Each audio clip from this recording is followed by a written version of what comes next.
We're here today with Emily Dickinson. She's come a long way from where she lives, and she's here today with us to answer a few questions. Now, Emily, the first question I'd like to ask you, when and where were you born? Tell us a little bit about the beginnings of your life. Well, I was born on December 10th, 1830, in the quiet community of Amherst, Massachusetts.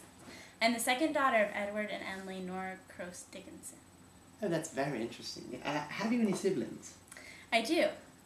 I have Austin, my older brother, and my younger sister, Lavinia.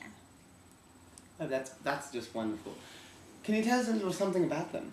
Just a little, anything about them that we would like to know. About my siblings or about my About family? your family, the family in general. Okay. Well, we are quite prominent in Amherst. My grandfather, Samuel Fowler Dickinson, was one of the founders of Amherst College, and my father served as a lawyer and treasurer for the institution. My father also served in powerful positions on the General Court of Massachusetts, the Massachusetts State Senate, and the United States House of Representatives. Oh, that's wonderful. Now, you did attend school, right? I did. Whereabouts did you go? Well, because I was the daughter of a prominent politician, I had the benefit of a good education and attended the Amherst Academy. After my time at the academy, I left for the South Hadley Female Seminary. Oh, that's wonderful. Were you ever married? Did you have a love life? I never married, although I had several significant relationships with select few. Oh, that's wonderful. Yes. I'm just going to ask you a little bit about your writing here. Who influenced you during your times as a poet? Who was it that had the most influence on you? There were two men who were very influential on my poetry, Charles Wadsworth and Thomas Wentworth Higginson. What influenced your poems? Well, one event that really influenced my poems was the United States Civil War. During this time, I wrote about a lot of emotional turmoil that I was feeling.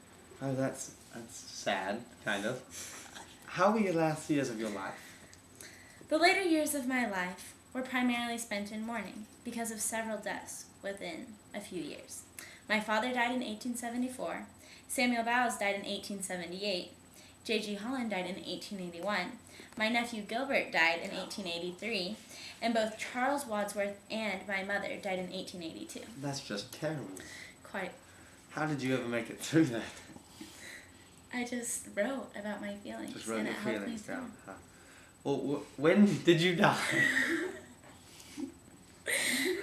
Well, I struggled with a terminal illness for the last few years of my life, and it was really hard and sad, and a lot of my poems were about the feelings I was dealing with during that time.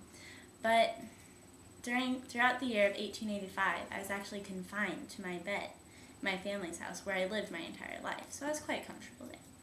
But on May 15th, 1886, I died. Oh dear.